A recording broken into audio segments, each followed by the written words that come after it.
everyone. Good morning. It is a beautiful sunny day here in Toronto and look forward to a glorious morning for everyone. So meditation, we've all heard about meditation. We know it's good for us. Lots of us probably meditate. Lots of us have tried to meditate and find it really hard and frustrating and didn't do it. All of this is totally okay. Meditation is really great for you, for both your body and your mind. There's now over 1,000 published scientific studies talking about the benefits of meditation to improve your attention, to decrease your stress, to reduce your cellular aging, to improve your relationships, and on and on and on. Meditation is a very simple act, and you might kind of wonder why it has these incredibly profound results. So I'm going to actually start by just describing a very simple meditation so that we can begin to understand why and how this works for us. So in the most basic meditation, a focused attention meditation, you put your attention on your breath. When your mind wanders onto a thought, which it will invariably do, you then choose, instead of following that thought, to return your attention back to your breath. So it's a very simple cycle. You're focusing on this neutral thing, your breath. Your mind wanders onto a thought. Instead of thinking that thought, you're like, oh, I'm just going to let that go and come back to my breath. Now, this simple process has really profound results. So for most of us, we just kind of spend our life on autopilot. We just spend our life with a whole bunch of thoughts in our head, and they're the things that are thinking, and you assume that that's what's supposed to be in there. Well, it turns out that a large proportion of our thoughts are repetitive, negative, stressful, and not particularly useful to us.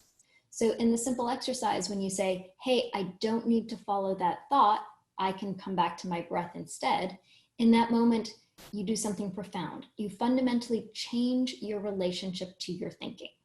You now have a choice about what is going on in your mind rather than just letting it happen. And since many of our thoughts are negative and stressful, you can choose to say, hey, I don't want to follow that stressful thought. And by doing so, reduce the stressful ruminative thinking and then reduce the impact of stress in your body. When you fundamentally shift that relationship, you recognize that, hey, if I don't need to just be thinking all these thoughts, maybe I don't need to be buying into them and believing them and driven by them. And so you end up in this place where you don't actually end up being so wrapped up by the narratives of the world, because you can now choose your own narrative. And then the next step is usually you end up realizing that the thoughts that you have about yourself, you also don't need to buy into or think or repeat over and over again. And that becomes this incredibly freeing moment where you're like, oh, maybe I'm not that person that I keep telling myself about because of the thing that happened in grade 5 when I was bullied. Maybe I don't need to replay that over and over in my mind and all of the stories that associated that. And it becomes this incredibly liberating place in your mind and your body. So stress starts in the brain and then manifests in the body. You have stressful thoughts. They create stressful physiology in your body. You feel stressed. Then that gives you more stressful thoughts, which more stressful feelings, more stressful thoughts. So meditation helps you break that cycle by allowing you to choose the contents of your own mind and loosen yourself from the narratives that were driving you. So that's the basic background. Do you want me to go into more specifics around how meditation changes the brain?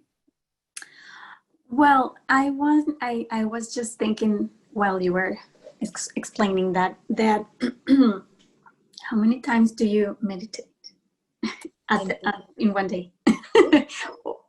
I meditate daily. And at this point, I meditate multiple times in the day. So through meditation, you build the skill of mindfulness. And most people are typically confused about the relationship between meditation and mindfulness.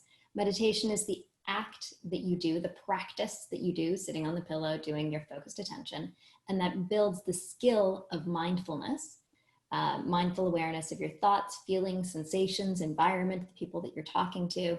And that is the skill that you carry with you throughout the day. Definitely, because, well, during this pandemic, I know a lot of people have been going into meditation because it's known to be like the answer, the medicine for our stresses and everything. But I was wondering, how many times should we do it in order to actually grab like a habit, like a proper habit? And of course I know some people try it for the first time and they feel like they are not doing it well, or of course, also depending on, there are so many kinds of meditation, right? Like you have to try a lot so you can find the ones that you like the most. But it's very, like, it's a cool tool we have, and it's free, so we can all do it, right? And so regarding on that, what are your what would be your recommendations for what can we do to deal with the fear that we all feel during these crazy days, or to manage during these days? Sure. So for your first question, how often to meditate? So you can start with a meditation practice that's just, 3 or 4 minutes a day. You can start very, very simple. And what happens when people start meditating is often they become frustrated because they keep having these thoughts. It's like, okay, I'm focusing on my breath. It's like, oh no, thought. That is totally okay. We have brains that bounce all over the place and think that's a good thing. We're sentient thinking beings, all good. The question is, how are you able to sit with yourself in that moment when the thought comes up? And then maybe the emotions around, oh no, I'm not good at that, come up. So meditation teaches you to sit with the difficulties and discomfort that might be happening without creating judgment around it. So it's like, I have 10 thoughts, that's okay too. Let's just keep moving it back. Just keep doing the practice, keep sitting with it. So you probably want to be meditating 10 to 20 minutes per day, every day, to really see an impact and effect. When we do studies with Muse, we typically have people meditate for either 10 minutes a day or 20 minutes a day. And after 4 to 6 weeks, we see outcomes like improved cognition, decreased stress, improved quality of life, improved sleep, etc.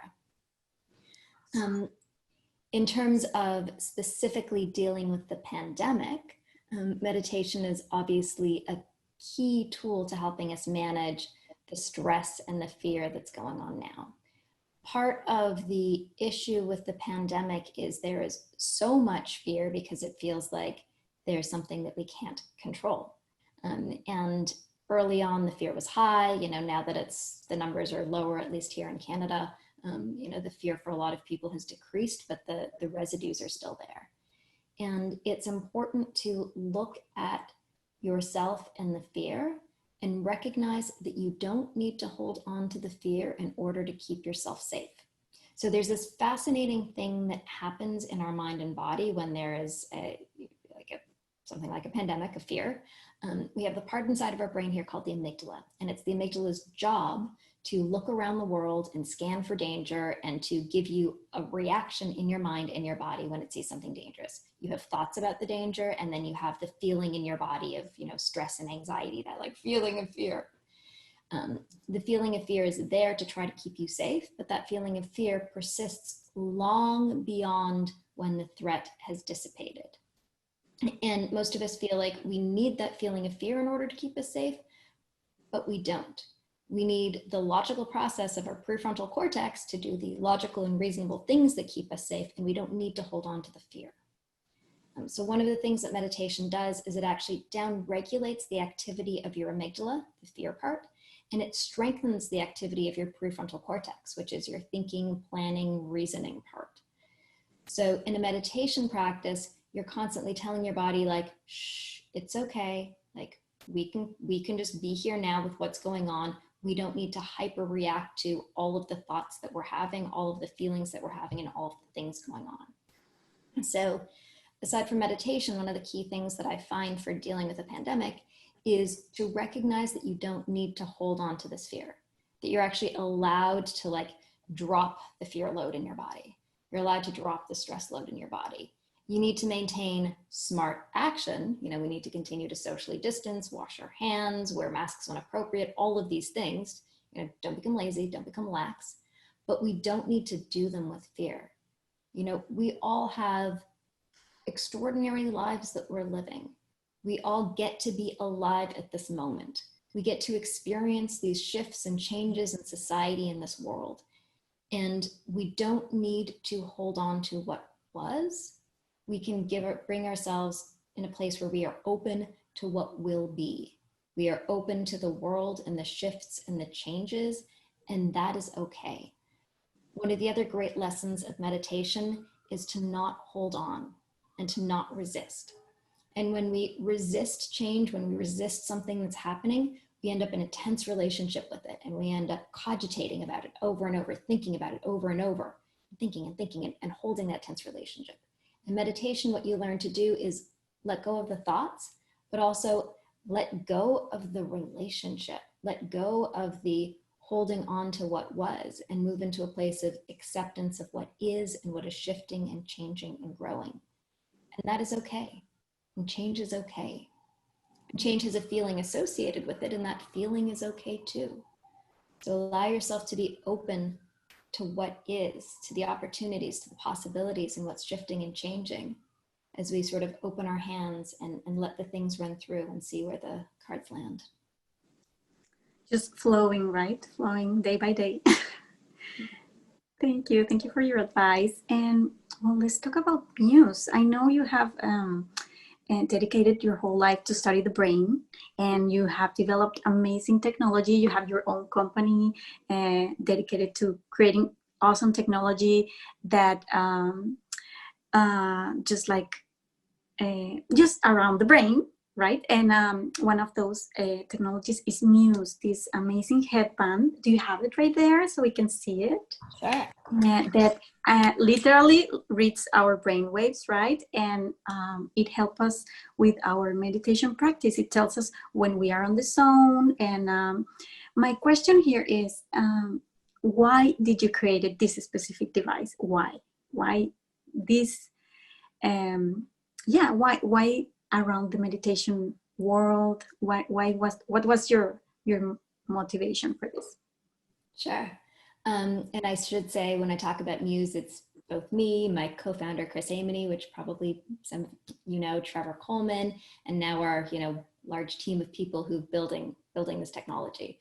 It started with me, but it's never one person that gets all of this stuff to happen. Of course. So we started actually with a early brain-computer interface technology. I was working in the lab of Steve Mann. He's a Toronto-based professor who is the inventor of the wearable computer. And we had this device that could let you interact with stuff directly with your brain. And we started by creating concerts. You'd have a single EEG electrode on your head, and by shifting your brain state, focusing or relaxing, you could actually change the audio landscape that you were hearing. Or we would hook it up to music, to lighting. So you could actually, by shifting your brain state, change the lights in the room. And from there I said, like, wow, this is extraordinary. We're literally interacting with the world directly with our mind, and the world needs to know about this. So I set about the path to take the technology out of the lab and create something, but we didn't know what that something was going to be. We thought it was going to be about literally controlling technology with your mind. And we made all sorts of silly things like thought-controlled beer taps and thought-controlled slot car machines. And we even did a crazy project at the Olympics where people in Vancouver could control the lights on the CN Tower with their brains from across the country. And all of this seemed so amazing, and we're controlling stuff with our brain. But ultimately we recognized that it wasn't actually that useful. As cool as this technology was, it wasn't fundamentally improving people's lives, because it's still honestly much easier to pour a beer just by going like this or like this than it is trying to focus on it. And in the search for what to do with this technology, we recognized that the real power of it was not controlling something with your brain. It was the fact that while we were teaching people to focus and relax, to turn on a light bulb or make music louder, we were actually teaching people something much more valuable, which was to focus and relax. We were teaching people what was going on in their brain while they were doing these activities, and that the most valuable part of the tech was not controlling something outside of you, but controlling the stuff that's inside of us. And from there, the beginnings of Muse as a meditation tool were born. And we knew we wanted to do something that would fundamentally improve people's lives. And this was now 2010, and meditation was not particularly popular at that point at all. And so we started building Muse as a meditation tool, knowing how hard meditation is, because there's like nobody sitting inside your brain letting you know when you're doing it right, or what's going on, or what you're supposed to do. And that with Muse, we could really solve that. We could show you what was going on inside. We could give you real-time feedback, and we could help you start or enhance your meditation practice. And it turned out that this technology actually worked for that purpose. And now there are hundreds of thousands of people all over the world that use Muse regularly to meditate. Can we see it again? Can we like actually see how do you wear it? Sure. So this And is uh-huh. this is Muse 2. So here are the EEG sensors on the forehead and behind the ears, and it slips on just like this, just like a pair of glasses. And so it tracks your brain activity here and here, and it sends that to your smartphone or tablet. And then you get audio feedback, so you can hear what goes on in your mind during meditation. You can hear when your mind is wandering, you actually hear it as stormy. And as you come to quiet, focused attention, you quiet the storm.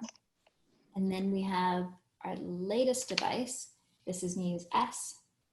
So it's a soft band headband that actually helps you fall asleep, amongst other things. That is so cool. It's just so tiny and powerful, and it actually looks cool on you.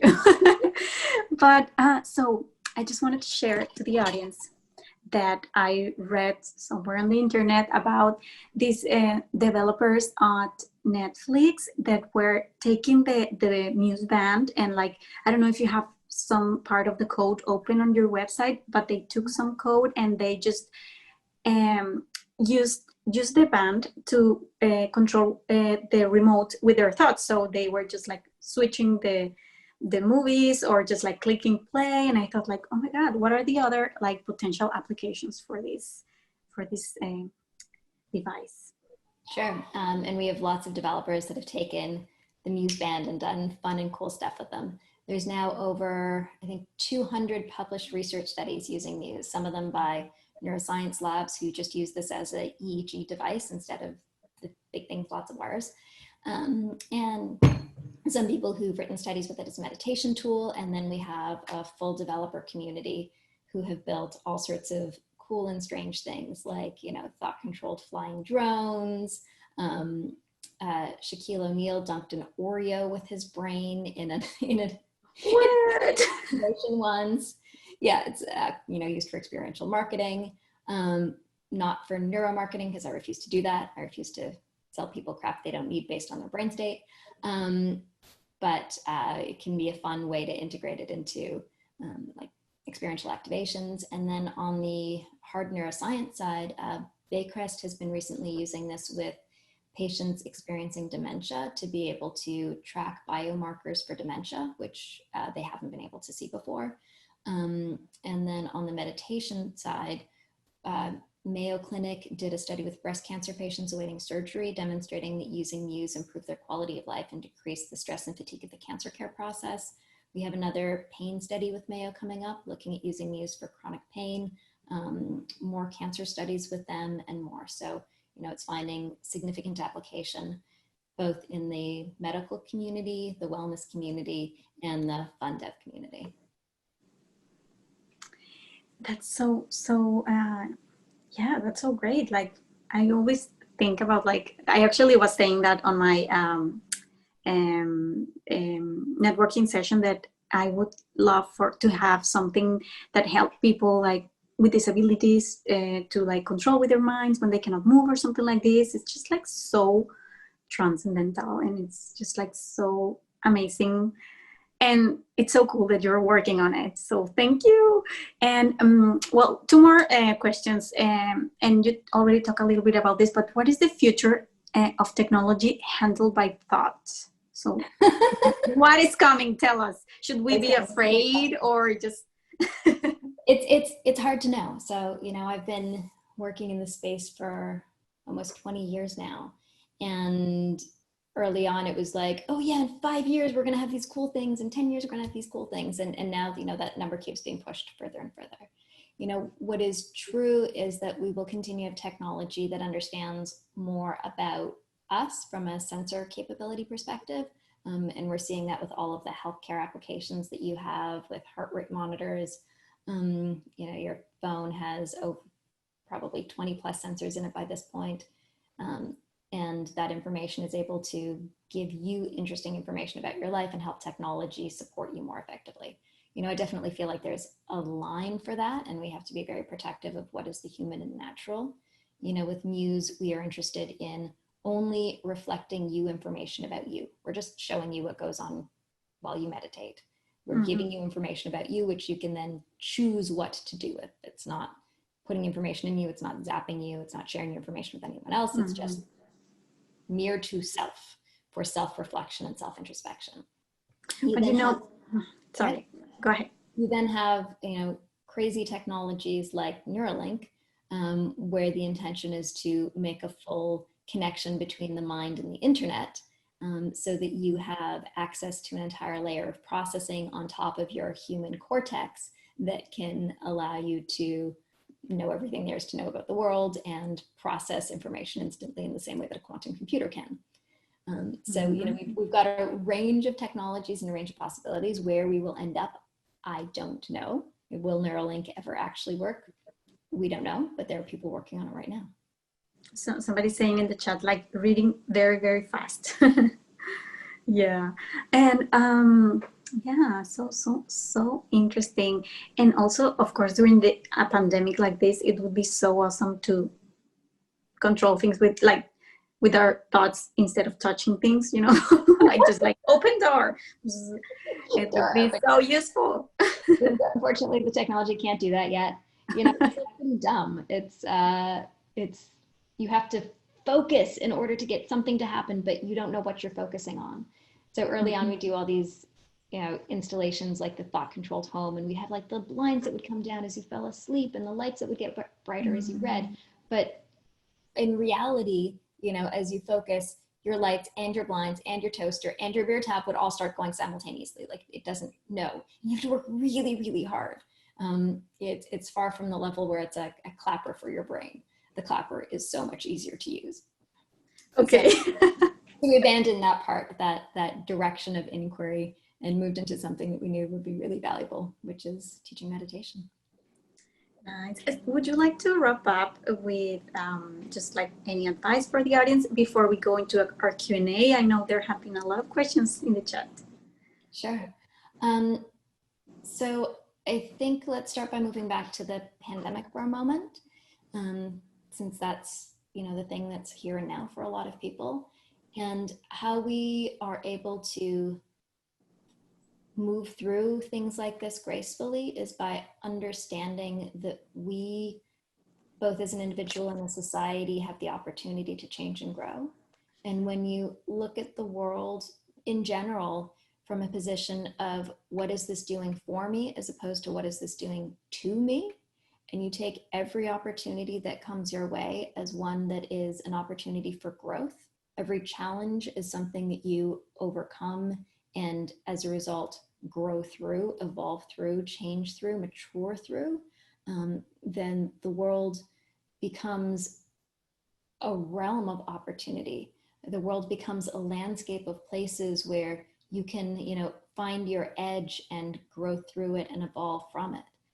All of the sensations and experiences that we're having now are making us, more intelligent, more mature, more wise, more capable, both as individuals and hopefully as a society. And when we have the opportunity to see it as such, the things that are difficult becomes things that we perhaps even welcome. Thank you. Thank you so much, Ariel, for being here and sharing us just a little bit of your wise and awesome career. I really, really admire you because aside from being a cool neuroscientist, you are a mother as well, and that is a huge job too. And so thank you so much. And now Ivan is gonna be telling us the audience's questions. Ivan, are you there? I am here, and I've been furiously writing down everyone's questions. So Ariel, we have a bunch of them. And so let's see if we can maybe try and keep all the answers, maybe if possible to like 30 seconds to a minute so we can get through as many as we can. But the first question, yeah, I know, yeah. I got the brain activity going. It's going. 16 cups of coffee, boom. Jug of water. So one question actually that was brought up, and it was actually brought up first by Alyssa and then seconded by several different people.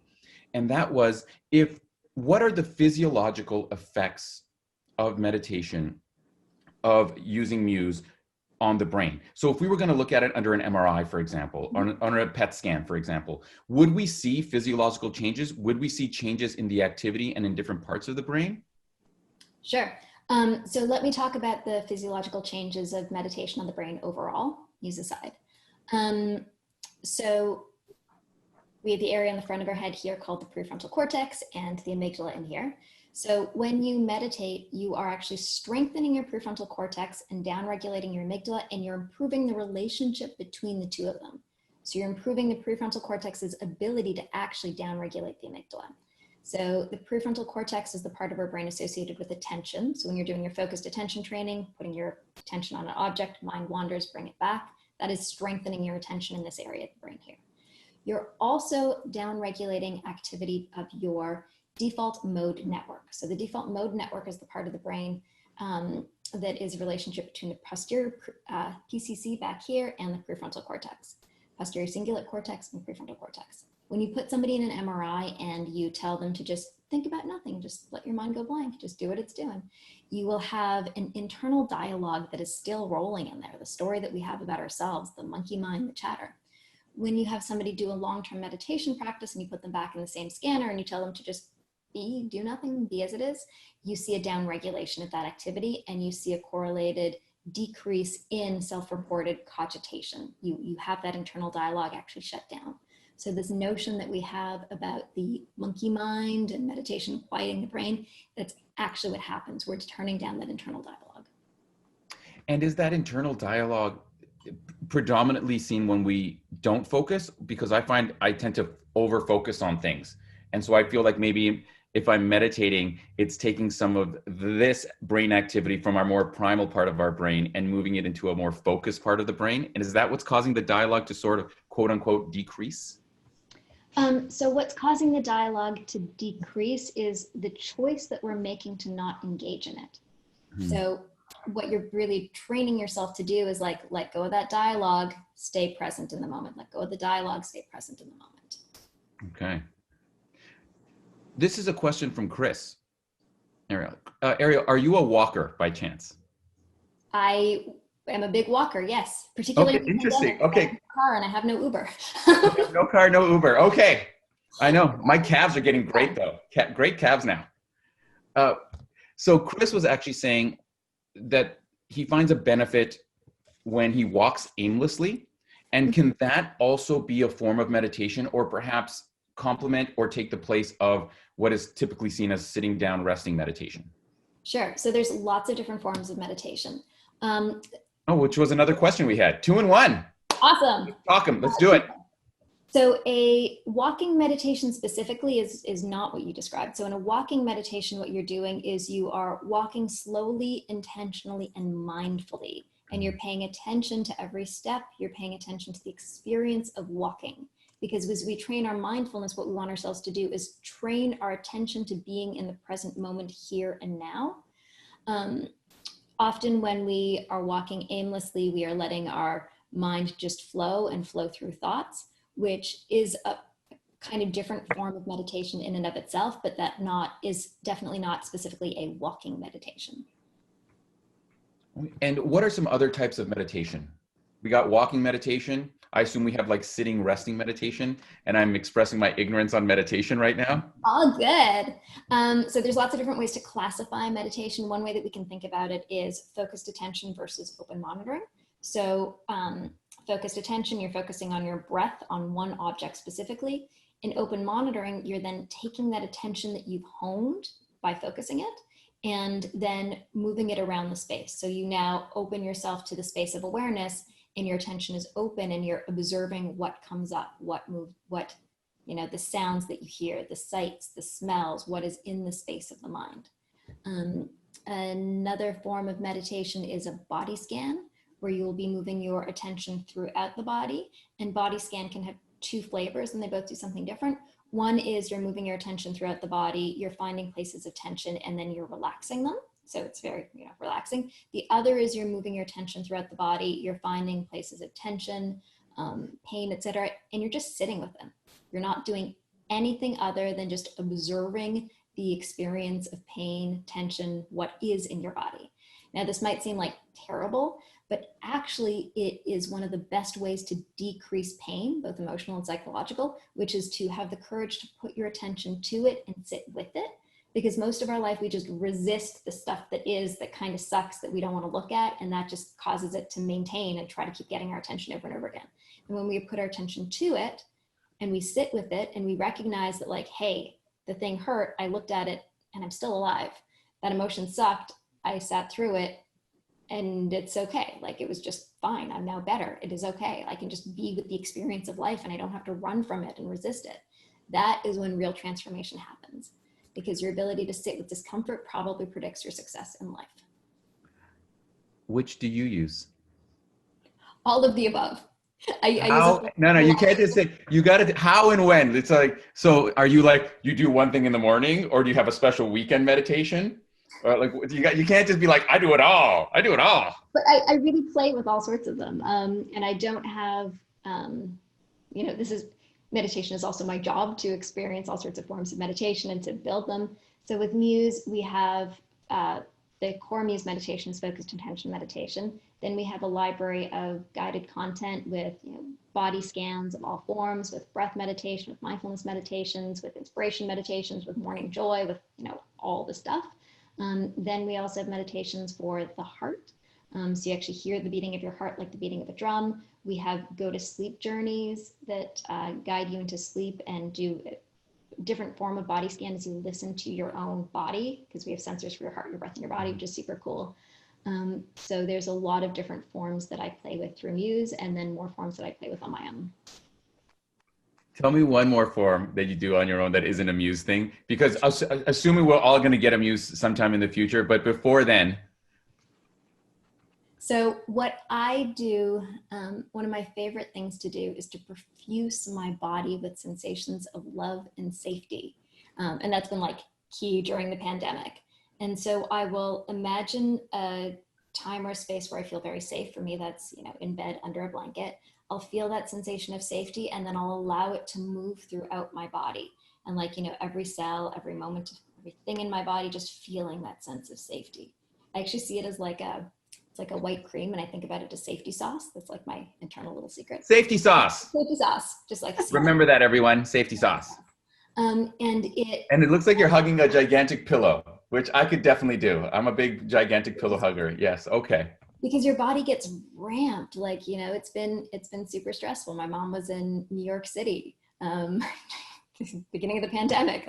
Get the fuck into Manhattan now. And your body is ramped to a place where it doesn't need to be.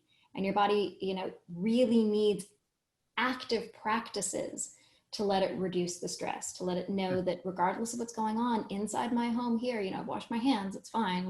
I am completely safe here. We can just let all that go. We can let the tension relax.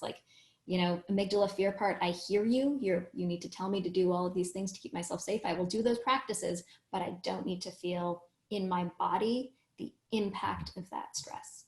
And so I'll, send sensations of love and send sensations of safety to just drop the floor. I think that's beautiful, and everyone is only going to remember safety sauce. You all got safety sauce now. But that'll lead to all the other things you just said. So that's good.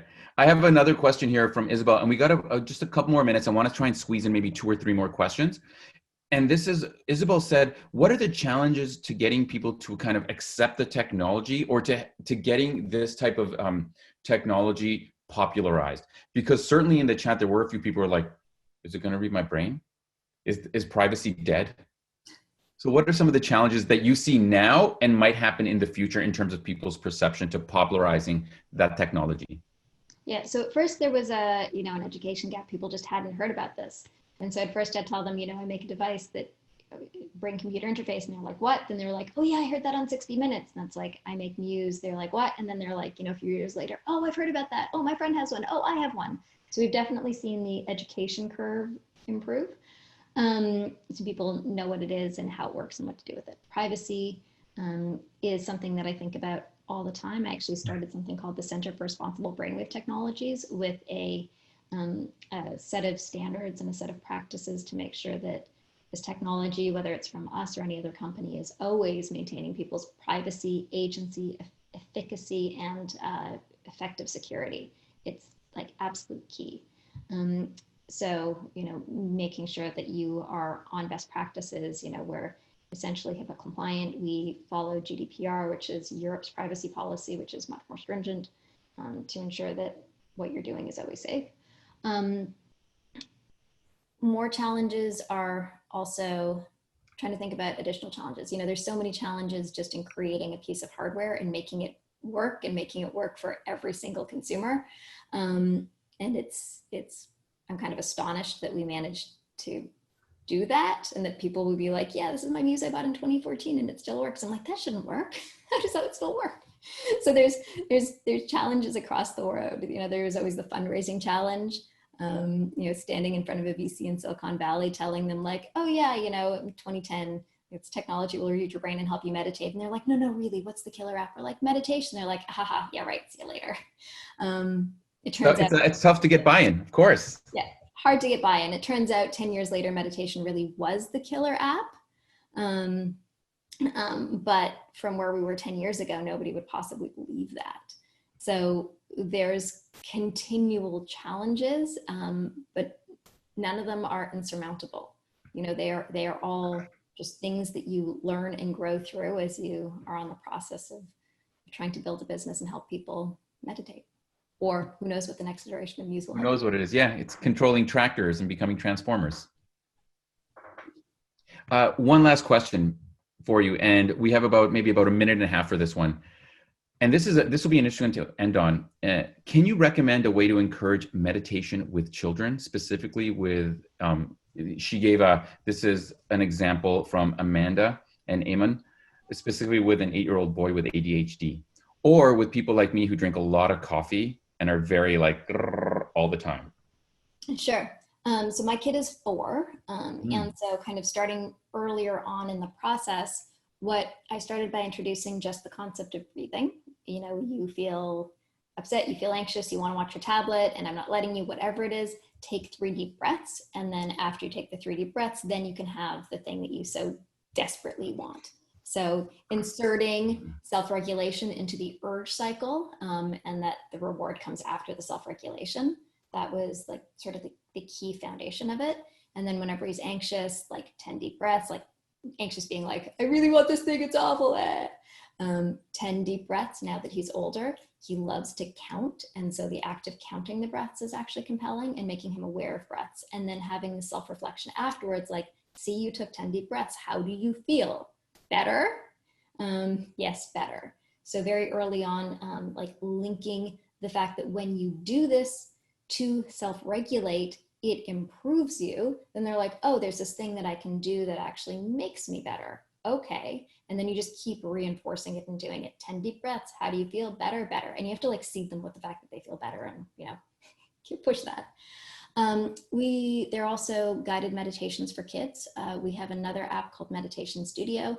And in Meditation Studio, we have lots of guided meditations specifically for children, including guided meditations to help them fall asleep called OK Kiddo.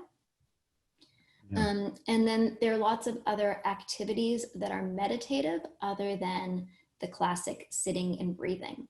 So you might want to try something like mindful coloring, where they're, just coloring and focusing on the color, and get them to engage in and delve into the act of coloring by asking questions like, after they're doing it for a bit, like, how does it feel? What do you think of the color? Like, what do you love about this color? And get them to just focus in on what they're doing in the moment and try to extend that practice of staying there and staying with the experience in the moment.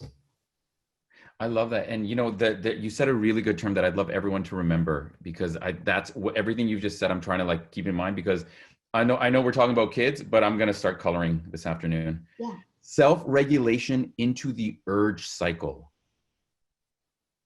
Yes. Is I think the underlying profound statement that I'm going to walk away with that. So thank you so much for that. And Ariel, we are pretty much out of time. We're going to move into our 30-second pitches. But before we do, can everyone do me a quick favor? Can everyone, because Ariel can't see everyone, there's so many people here. Can everyone put your hands on the keyboard? And let's give Ariel a big, big round of gibberish applause. Gibberish applause. Look at all this. Look at it. It's Looks like the stock market ticker tape right now. Thank you. We are going to be posting how to connect with Ariel and on her various social medias in just a moment. But on behalf of everyone, Mar, do you want to jump in and say a little thank you? Thank you so much for joining us. Thank you. Thank you, Ariel. I'm sorry, everyone, who we didn't get to answer, but maybe you can reach out to her on social media. Definitely. Ariel, are you okay if we do the 30-second pictures and then we close and we go on to our days with a beautiful meditation guided by you? Great idea. Okay. Amazing, amazing. So thank you very much, Ariel. Thank you, Mar. Okay, so last time we left the room by dancing. Today we're going to go meditating. Once we finish the meditation, you can log out and go on with your days. Thank you, team. Amazing. Thank you very much, Mar and the whole team at Creative Mornings. And hello, everybody. We're going to do a short guided meditation to start our day. And I'm going to begin by inviting you to find a comfortable position. And it doesn't really matter what that position is. It can be sitting right where you are and just sinking into your chair. And just take a moment to feel the chair behind you or underneath your seat. And take a deep breath. Breathe into your stomach and extend your exhale. When we extend our exhale, we actually signal to our body that we can calm right down. When we breathe into our stomach, we pull on our diaphragm, tugging our vagus nerve and letting it know that it can relax our body. So take a deep breath into your stomach and extend your exhale. And just feel yourself melting in place as you do. And let the tension go from your shoulders. And let the tension go from your face. Relaxing your brows. Relaxing your cheeks. Relaxing your jaw.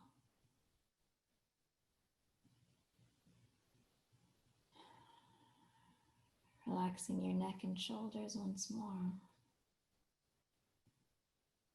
And relaxing the muscles around your chest.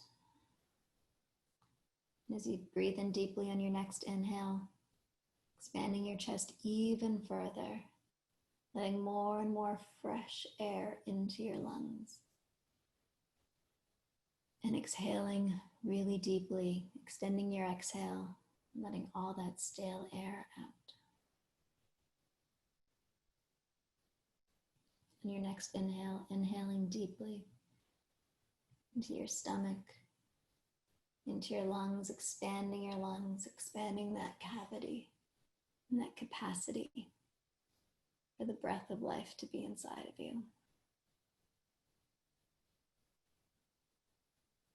And taking a few more deep breaths in this manner.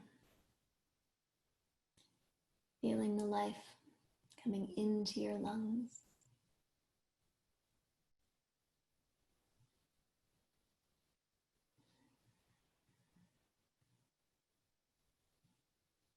If your mind wanders away from your breath, don't worry about it, let it go. Just come back to your breathing.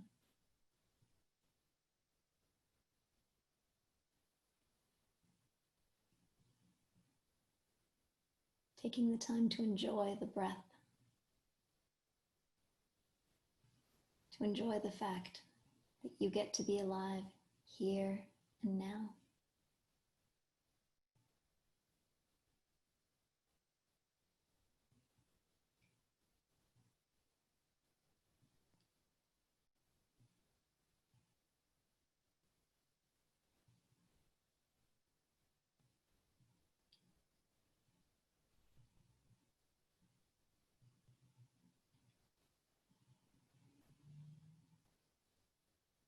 Now I want you to take a moment and imagine a place where you feel fully safe. Fully safe. Fully at peace. It might be in your bed under a blanket. It might be in a beach in the hot sun. Even if you just have a little moment of the fleeting feeling of safety there, just hold on to it. Let that feeling of safety feel delicious to you. Maybe you want to give it a color. Maybe it's the yellow of the sun. Maybe it's the color of your blanket wrapped around you, making you feel cozy. And just let that feeling of safety hug you. Let that feeling of safety feel cozy and warm.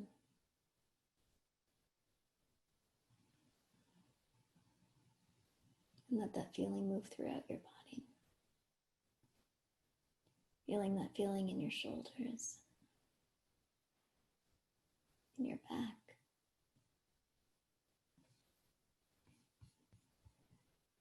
Feeling that feeling washing down over you. Feeling the release that that feeling gives you.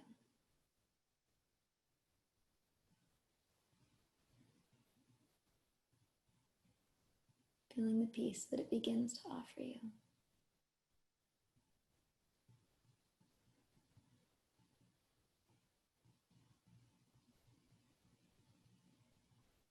And there may be stuff that comes up with this feeling, and that's completely okay. We're just going to sit with that too. Whatever is happening right now is what is, and that's okay. That is completely and totally okay.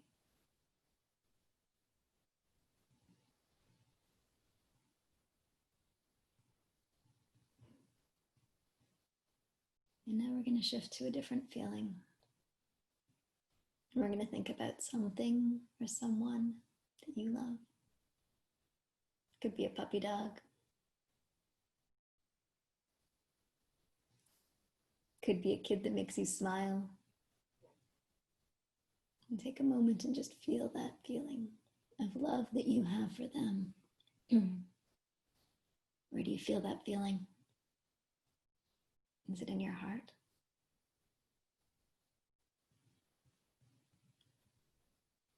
There may be other feelings that come up, and that's okay too. I'm just going to be with whatever shows up and allow that feeling of love to be there.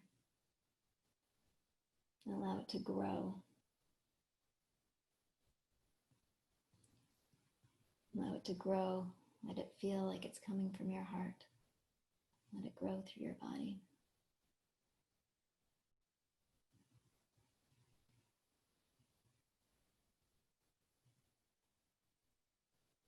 And now you may want to let that feeling expand beyond the reaches of your room.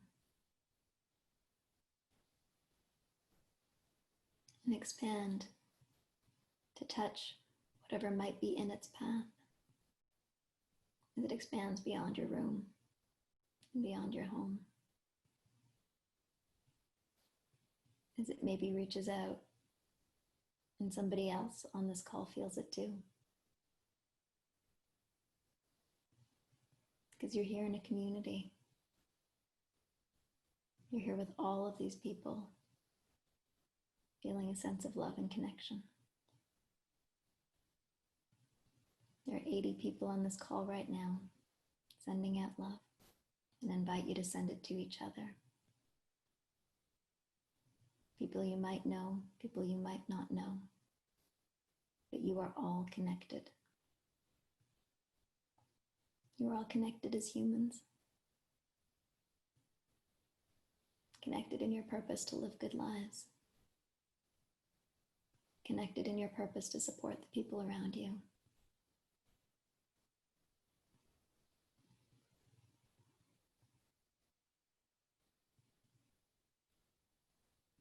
And maybe you feel just a little flicker of support from one another. Maybe you can feel the love that somebody's sending, coming back.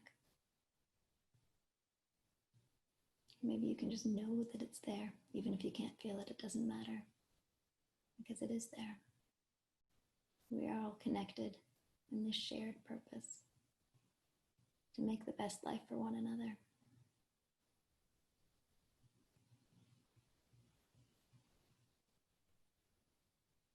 Now we're going to take a minute and bring the attention back into ourselves. And take a moment to feel the awesomeness that is you.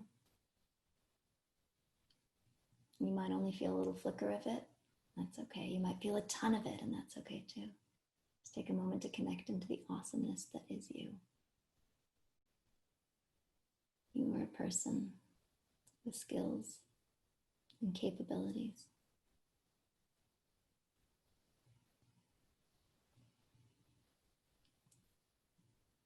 You are a person who loves and is loved. You are a person who creates just by the act of living. You are a person who gets to live the day that's going to unfold before you. Whatever it brings, it might be good, it might be bad, it might be, but you are a person who gets to live this day, and the day after that, and the day after that. You are a person who gets the honor of being alive here and now.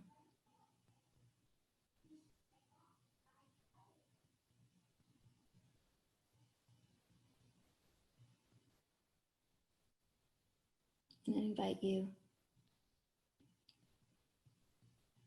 to choose an intention for this day. What is it that you might want to see from this day or get out of this day?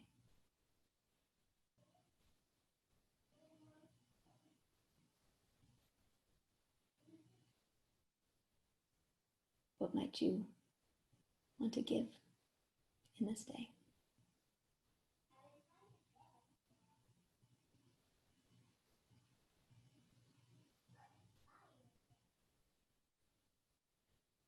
And I invite you all back into the room, bringing all the skills and capabilities and safety and love and support with you into this day, into this week, and into the future. And when you're ready, you can open your eyes and come back to the room.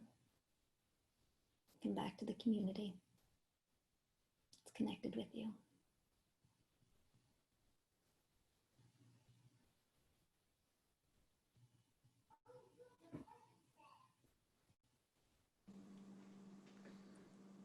Thank you, Ariel. Thank you, everyone. You're all beautiful.